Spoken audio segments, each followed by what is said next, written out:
প্রিয় দর্শক, radiant care চেতনায় নজরুল অনুষ্ঠানে আপনাদের সকলকে স্বাগত জানাই।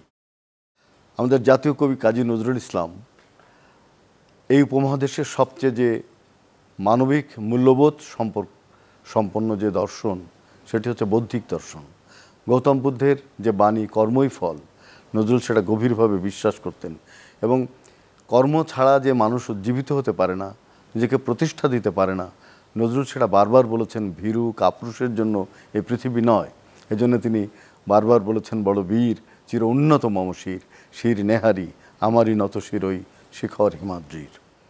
একটা জাতিকে মেরুদণ্ডময় করে তোলার যে আহ্বান নজরুল রেখেছিলেন, আজকে স্বাধীনতার 50 বছর পার হয়ে গেছে। আমরা বারবার রক্ত দিয়ে প্রমাণ করছি যে আমরা সাহসী জাতি, আমরা বীরের জাতি, কিন্তু আমরা হয়তো আমাদের কাঙ্ক্ষিত স্বপ্নে পৌঁছতে পারছি না। পৌঁছবার জন্য দরকার নজরুলের আদর্শ, নজরুলের সাহস। প্রিয় দর্শক, আজকে আমাদের আয়োজনে যারা আছেন আমি পরিচয় করিয়ে দিচ্ছি। আমাদের সঙ্গে আছেন দেশের প্রখ্যাত দার্শনিক, বৌদ্ধিক দর্শনের একজন বিখ্যাত মানুষ, খুব সহজ একজন মানুষ, প্রফেসর সুকুমার বড়ুয়া, ঢাকা বিশ্ববিদ্যালয়ের অধ্যাপক তিনি। আমরা খুব আনন্দিত যে আজকে তিনি নজরুলকে নিয়ে কথা বলতে এখানে এসেছেন। আমাদের সঙ্গে আছেন বিশিষ্ট সঙ্গীত শিল্পী সঙ্গীতা পাল, আজকে বাজাবেন কিবোর্ডে আছেন সজীব এবং তবলায় অপূর্ব। প্রথমে যাব আমি সুকুমার স্যারের কাছে। স্যার, নজরুল যে অসাম্য, মানে সাম্যের বাণী তিনি বলছেন এবং অসাম্য এবং ভেদাভেদ দূর করার জন্য যে তিনি এই সমাজে এসেছিলেন, তিনি বলছেন আমি এই অসাম্য দূর করতে এসেছি, আমি সাম্প্রদায়িক ভেদাভেদ দূর করতে এসেছি, আমি বর্ণে ধর্মে মানুষের যে মানে পরস্পর যে বিরোধ, সেটি নিরোধ করবার জন্য আমি এসেছি। কিন্তু আমরা গৌতম বুদ্ধের সেই বাণী নজরুলের মধ্যে প্রতিফলিত হতে দেখি, সেই জায়গায় কি আমরা আসতে পেরেছি? চেতনায় নজরুল এটি খুবই গুরুত্বপূর্ণ শব্দ, যেটাকে চেতনার মধ্যে ধারণ করা যায়। তো চেতনায় নজরুল বললে তো সেখানে আমার মনে হয় একটা বৌদ্ধিক ভাবনা, একটা সর্বজনীনতা চলে আসে, এটা আত্মিক পরিশুদ্ধিতা, এটা হৃদয়ের যে নির্মলতা, এবং সেখানে যে একটা সর্বজনীনতা থাকে, সেখানে স্থান কাল পাত্র এগুলো বিচার্য বিষয় থাকে না। যদি সেটা হৃদয়ে যদি ওইসব ভাবনাগুলো না থাকে, তাহলে আমার মনে হয় আমরা কবি নজরুলকে স্মরণ করতে পারি একটি বিষয় দিয়ে, যেটা তিনি বলেছিলেন, এসো প্রবুদ্ধ এসো মহান, শিশু ভগবান জ্যোতিষ্মান। এই কথাগুলো কিন্তু নজরুলেরই, আমার না। তো আমি নজরুলকে দুইটি কথা বলে আমি বেশি করে তাকে ব্যাখ্যা করতে চাই, নজরুলের চেতনাকে। তিনি কিন্তু ছিলেন একটা মানে অসাম্প্রদায়িক বলয়ের মানুষ, যিনি ভারতবর্ষের মধ্যে মাটিতে জন্মগ্রহণ করার পরেও সেখানে তো বর্ণ বৈষম্য ছিল, সেখানে জাতিগত বৈষম্য ছিল, এবং সেখানে নানা ধর্ম বর্ণের মধ্যে কিছুটা সেখানে প্রাধান্য ছিল, অর্থাৎ গোত্র বর্ণ সম্প্রদায় এগুলো ছিল। তার মধ্যে কিন্তু কবি নজরুল এইসব বিষয় কিন্তু তাকে স্পর্শ করতে পারেনি। তিনি সব কিছুর ঊর্ধ্বে, আমি যেটা বলছিলাম, যে সর্বজনীন ভাবনা তাকে কেন্দ্রবিন্দু হিসাবে তার চিত্তের মধ্যে কিন্তু স্থান করে নিয়েছিল। তার মধ্যে কোনো গোষ্ঠী ভাবনা বা গোষ্ঠীকেন্দ্রিক কোনো কিছু ছিল না। এটা গোষ্ঠীকেন্দ্রিকতা মানে মানুষকে সংকীর্ণতার মধ্যে নিয়ে যায়। কাজী নজরুল বিংশ শতকের প্রথমে এবং ঊনবিংশ শতকের শেষে তার যে মানে একটা বিক্ষুব্ধ ভারতবর্ষ ছিল, সেখানে নানা ধর্মবর্ণের মানুষ, এমন একটা পরিবেশ ছিল, সেখানে কিন্তু এই কথাগুলো বলার যে সাহস পেয়েছে, আমার মনে হয় সেটাই হচ্ছে তার সত্যিকারের ভাবনা ছিল। এবং তিনি বেদনাকে গভীরভাবে অনুভব করেছিলেন, মানুষের বেদনাকে, যন্ত্রণাকে, এবং মানুষের যে গণ্ডিবদ্ধ জীবন, পরাধীনতার জীবন, স্বাধীনতা স্তব্ধ হয়, মানুষের যে জীবনের যে বহির্প্রকাশ ঘটানোর যে কতগুলো উপাদান থাকে, এগুলো যে স্থবির হতে পারে না, তিনি এগুলোকে মর্মে মর্মে কিন্তু উপলব্ধি করেছিলেন, যার ভিতরে যেমন তিনি সাম্য যে কথাটি বলছে, অহিংসা এবং সাম্যের বাণী, এটা তো ভগবান বুদ্ধের বাণী, মহাকাণিক ভগবান বুদ্ধ। ওই যে তিনি বলছেন, স্যার আমি একটু কবিতাটা বলি, গাহি সাম্যের গান, গাহি সাম্যের গান, যেখানে আসিয়া এক হয়ে গেছে সব বাধা ব্যবধান, যেখানে মিশেছে হিন্দু বৌদ্ধ মুসলিম খ্রিস্টান, গাহি সাম্যের গান। তো গৌতম কে বুদ্ধের- তুমি, পার্সি, জৈন, ইহুদি, সাঁওতাল, ভিল, গারো, কনফুসিয়াস, চারবাক চালা, বলে যাও বলো আরো। এই কবিতা কিন্তু তিনি স্পষ্ট করে দিয়েছেন। খ্রিস্টপূর্ব 600 শতকে গৌতম বুদ্ধের আবির্ভাব ভারতবর্ষে, অর্থাৎ খ্রিস্টেরও জন্মের 600 বৎসর আগে। তো এই গৌতম বুদ্ধ পৃথিবীতে আসার পরে, ভারতবর্ষে আসার পরে যে অহিংসার বাণী, অহিংসার বাণী, সাম্যের বাণী, মানবতার বাণী তিনি যে সেখানে ছড়িয়েছিলেন, সেই সময় তো আমরা 4টি বর্ণের ধর্মবর্ণের কথা পাই, সেখানে বর্ণবৈষম্য ছিল বেশি করে। তা আমার মনে হয় নজরুল তারই ধারাবাহিকতায় গৌতম বুদ্ধের বাণীগুলোকে তিনি গ্রহণ করেছিলেন, অর্থাৎ মানবিক গুণ। গৌতম বুদ্ধের বাণী মানেই তো মানবিক গুণ। তো মানবতার গুণ তাকে স্পর্শ করেছিল, তাকে আবৃত করেছিল, তার হৃদয়ে স্থান করে নিয়েছিল, যার ফলে তার বাণীর মধ্যে কিন্তু যেমন ধরেন তিনি, আমি যেটা মনে করি, তার মধ্যে কোনো ধরনের তুচ্ছ বা ক্ষুদ্র সংকীর্ণতা ছিল না। এবং তার মধ্যে সবচেয়ে বড় জিনিস হলো মানুষকে কিন্তু আপন করে নিয়েছেন এবং ঘৃণা করতেন না তিনি মানুষকে মানুষ রূপে তিনি স্থান দিয়েছেন।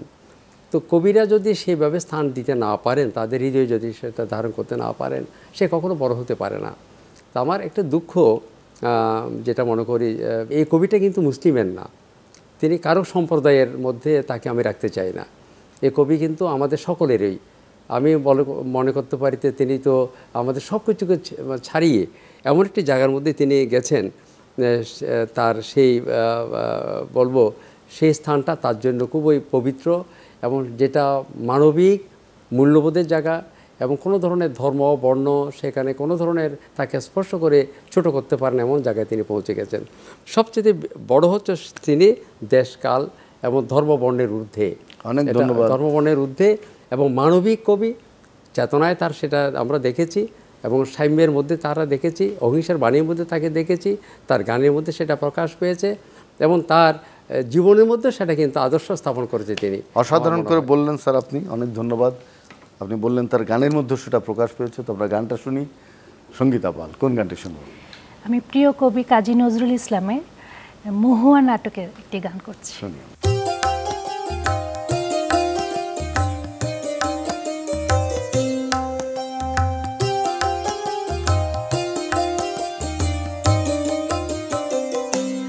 কোথা চাঁদ আমার, কোথা চাঁদ আমার, ভুবন ভরিয়া মোর ঘিরিল আধার। কোথা চাঁদ আমার, কোথা চাঁদ আমার।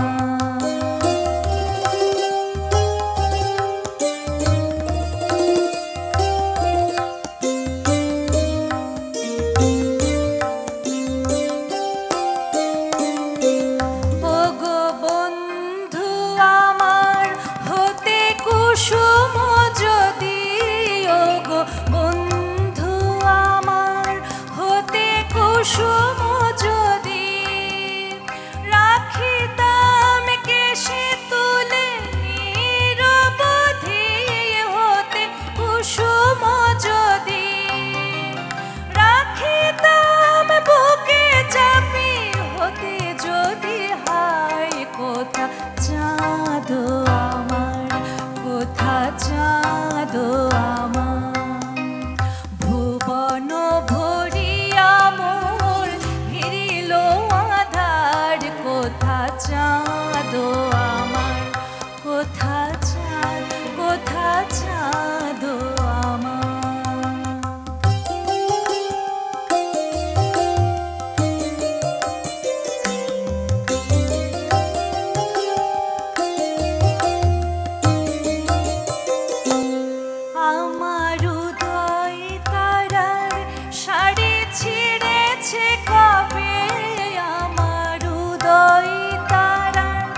চাঁদ আমার, কোথা চাঁদ, কোথা চাঁদ আমার।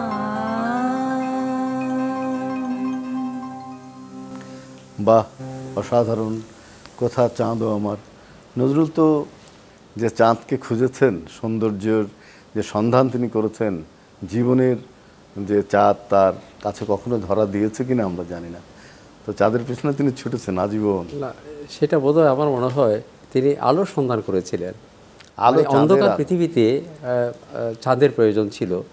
তো দেখেন, একটা কবির ভাবনার মধ্যে তিনি যে কত গভীরভাবে তিনি চাঁদকে আহ্বান জানাচ্ছেন গানের মধ্য দিয়ে, তার এই যে সুর এর মধ্যে একটা কেমন যেমন আত্মিক, সেখানে দার্শনিক তার তাত্ত্বিক সেখানে খুঁজে পাওয়া যায়। আমি এই জন্য বলছি যে মানে আত্মিক শক্তির বিপুলতায় তিনি খুবই বিশ্বাসী ছিলেন। হ্যাঁ, মানে অন্তর্জগৎকে যদি আলোকিত করতে না পারি, তাহলে আমার মনে হয় এই বহির্জগৎকে আলোকিত করে লাভ নেই। তিনি জাতিকে পরিবর্তন করছেন, রাষ্ট্রকে পরিবর্তন করছেন, নিজেকেও তো পরিবর্তন করতে হবে। সে নিজেকে পরিবর্তন করার যে তার যে আকাঙ্ক্ষা, যে চিন্তা, সেটিও কিন্তু এই বৌদ্ধিক দর্শন থেকে পাওয়া। তিনি পুঁজিবাদ, যেটা ধনতান্ত্রিক সমাজকে কখনো গ্রহণ করেননি। তিনি বিত্ত বৈভব, প্রাচুর্যকে কিন্তু স্থান দেননি। কারণ তিনি ছিলেন দুঃখমিয়া, আমরা জানি, সকলেই জানি। দুঃখের সংসারে যিনি জন্মগ্রহণ করেছেন, যিনি বড় হয়েছেন, তিনি কখনো ধনকে কিনে তিনি সম্মান জানাতে পারেননি। এই জন্য কবির জীবন আমরা দেখেছি যে সব সময় কিন্তু মানুষকে যে ঘৃণা করা, তুচ্ছ করা, অবজ্ঞা করা, মানুষকে যে মানে হৃদয়ের মধ্যে না আনা, এটা কিন্তু তিনি কখনো পছন্দ করেননি। এই জন্যেই কোনো মানুষ কিন্তু ঘৃণ্য নয়। নজরুলের চেতনার মধ্যে আমরা দেখেছি যে কোনো মানুষকে তিনি কিন্তু দূরে সরাতে চাননি, সকল মানুষকে আপন করতে চেয়েছিলেন, হৃদয়ের মধ্যে স্থান দিতে চেয়েছিলেন। এই যে কবির এই যে ভাবনাটা আমার মনে হয়, আর তিনি আমি যেটা মনে করি তিনি কর্মবাদী ছিলেন, কর্মকে প্রাধান্য দিয়েছিলেন। এটা বৌদ্ধ দর্শনের একটি মতবাদ, যে কর্মবাদ, এবং বিশেষ করে তিনি নির্বাণ তত্ত্বকে, অর্থাৎ অনিত্য ভাবনাকে তিনি কিন্তু স্থান দিয়েছিলেন, যেটা মানুষকে জগৎ জীবনকে দর্শন করার যেটা ভাবনা মানুষের চলে আসে, অর্থাৎ তার মানে কাব্যের মধ্য দিয়ে, কবিতার মধ্য দিয়ে এই যে দার্শনিক তত্ত্ব, জীবন জগতের যে উপলব্ধিটা, যে নির্বাণ লাভ এবং মুক্তি লাভ, দুঃখ থেকে মুক্তি লাভ। নির্বাণ লাভ মানে দুঃখ থেকে মুক্তি, সমাজের মুক্তি, এখানে অর্থনৈতিক মুক্তি, মানুষের স্বাধীনতার মুক্তি, পরাধীনতার মুক্তি। এগুলো যদি না থাকে, মানুষের জীবন কিন্তু কখনো সচল থাকে না।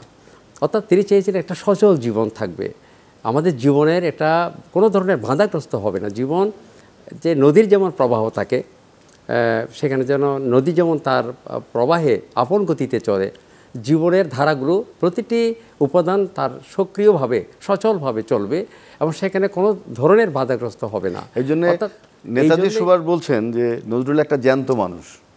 অবশ্যই জ্যান্ত মানুষ তিনি, মানে জীবন্ত কবি ছিলেন, জীবন্ত। এই জন্য তার তারুণ্যের মধ্যে সেটা আমরা জীবন্ত প্রমাণ পেয়েছি।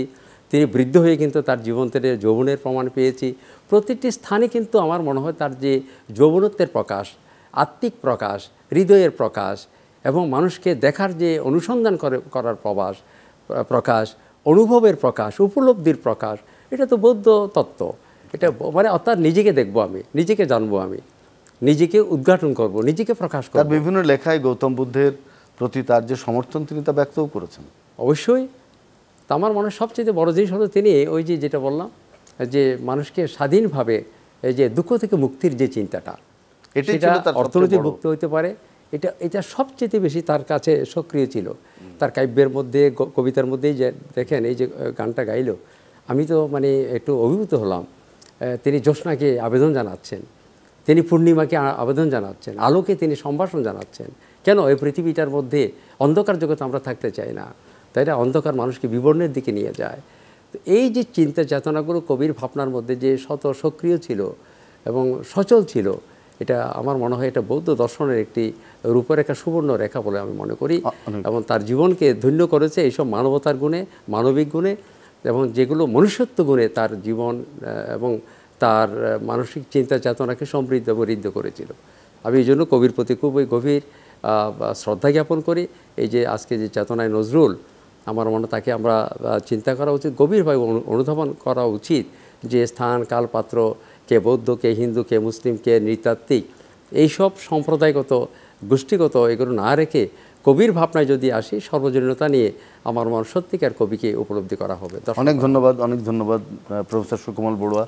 চমৎকার করে আপনি বৌদ্ধিক দর্শনের সঙ্গে নজরুল দর্শনকে যে সম্মিলিত করলেন, একাত্ম করলেন, সেটা আমাদের খুব ভালো লাগলো। সঙ্গীতা পাল, কোন গানটি শুনবো? প্রাণের কবি কাজী নজরুল ইসলামের আমি এখন পল্লী অঙ্গের একটা গান।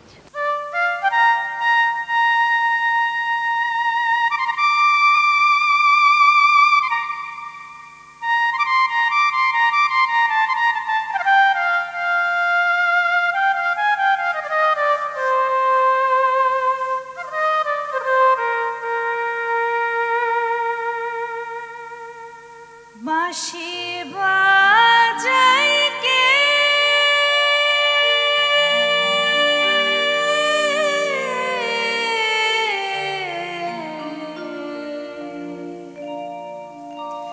বাঁশি বাজাই কে কদম তলায় ওলো ললিতে, বাঁশি বাজাই কে কদম তলায় ওলো ললিতে, শুনে সরে না পা পথ চলিতে, শুনে সরে না পা পথ চলিতে, কদম তলায় ওলো ললিতে, বাঁশি বাজাই কে কদম তলায় ওলো ললিতে।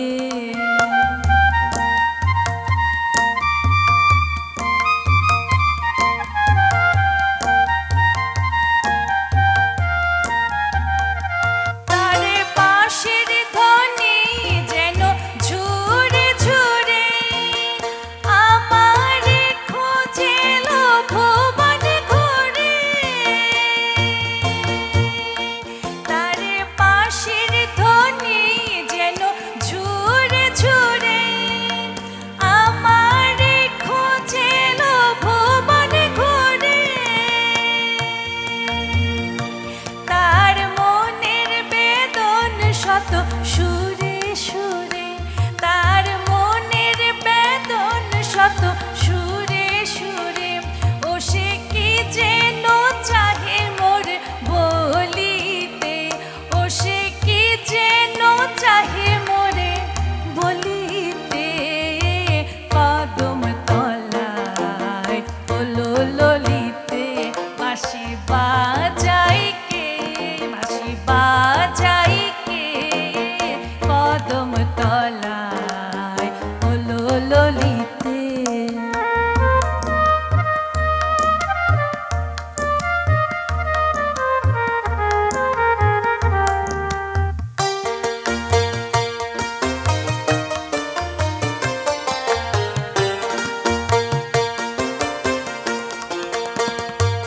আছে গোকুল নগর আরো কত নারী, কত রূপবতী বৃন্দাবন কুমারী, আছে গোকুল নগরে। কেন আমারি নাম লয়ে বংশীধারী, কেন আমারি নাম লয়ে বংশীধারী, আসে নীতি নীতি মোরে চলিতে, আসে নীতি নীতি মোরে চলিতে, সখী নির্মল কুলে মোর কৃষ্ণ কালী, কেন লাগালে কালিয়া বনমালী, সখী নির্মল কুলে মোর কৃষ্ণ কালী, কেন লাগালে কালিয়া বনমালী, আমার বুকে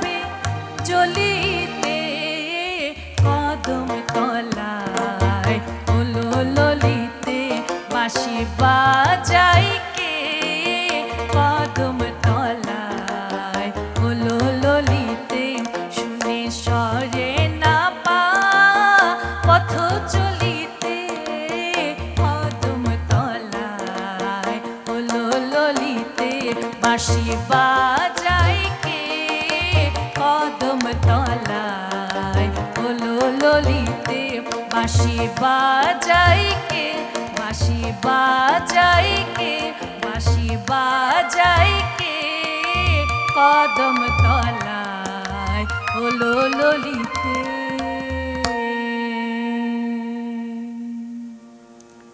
খুব ভালো লাগলো সঙ্গীতা। নজরুল যে পল্লী রূপ, পল্লীর মানুষের জীবন তিনি দেখেছিলেন, বাংলার 22 বার তিনি বাংলাদেশে এসেছেন। এই গানটা শুনলে বোঝা যায় যে কতভাবে তিনি এই পল্লীর জীবনকে তিনি দেখেছেন। তো একদম শেষে আমরা চলে এসেছি। সুকুমার বড়ুয়া, আপনার কাছে একটু জানতে চাই যে নজরুল যে নির্বাণ চেয়েছিলেন সেই নির্বাণ কি আমরা পাবো? অবশ্যই পাওয়া যাবে, যদি আমাদের মধ্যে তৃষ্ণা না থাকে, আকাঙ্ক্ষা না থাকে, এবং এই পৃথিবীকে যদি আমরা সুন্দরভাবে মানে পরিশুদ্ধিতার মাধ্যমে, নির্মলতার মাধ্যমে, পবিত্রতার মাধ্যমে এবং শুভ্র চিন্তার মাধ্যমে এবং বিবেক বোধের মাধ্যমে আমরা যদি গ্রহণ করতে পারি, আমার মনে হয় সেখানে অবশ্যই নির্মাণ পাওয়া যাবে। তবে এই যে গানটা শুনলাম আমি একটু করে, গানের মধ্যে যে একটা বাঁশির মধ্যে যে বাঁশি তত্ত্ব আছে, এটা দার্শনিক যে জীবন দর্শন এখানে বেদনার একটা প্রকাশ পেয়েছে, এবং একটা সৌন্দর্য ভিতরের যে এটা নির্মল সৌন্দর্য এবং নান্দনিকতা, এটা বোধ সেখানে যে প্রতিটি ছন্দের মধ্যে শব্দগুলোর মধ্যে সেখানে কিন্তু স্থান পাচ্ছে। যেমন ললিত বিস্তর নামে একটি কিন্তু গ্রন্থ আছে, বুদ্ধের জীবন কাহিনী। আমি তো ললিতের কথা শুনে আমি কিন্তু সেখানে চলে যাচ্ছি। শিল্প সৌন্দর্যের মধ্যে যে কবিত্বের যে প্রকাশ ভাবনা বাঁশির মধ্যে নিয়ে এসে তিনি প্রকাশ করেছেন। তবে শেষ কথা বলতে চাই, গৌতম বুদ্ধের মতো তিনি কিন্তু দুঃখকে বেশি দর্শন করেছেন, বেদনাকে কিন্তু দর্শন করেছেন বেশি। গৌতম বুদ্ধ কিন্তু দুঃখবাদের মধ্যে কিন্তু গৌতম বুদ্ধ নির্বাণ তত্ত্বকে আবিষ্কার করেছিলেন। দুঃখ থেকে মুক্তি, দুঃখ থেকে মুক্তির জন্য কিন্তু নির্বাণ তত্ত্ব। তো দুঃখ যেখানে থাকবে সেখানে কিন্তু তার মুক্তিও থাকবে। তো দুঃখকে গভীরভাবে অনুসন্ধান করেছিলেন বলেই কিন্তু তিনি নির্বাণ তত্ত্ব বা মুক্তি তত্ত্ব তিনি পেয়েছিলেন।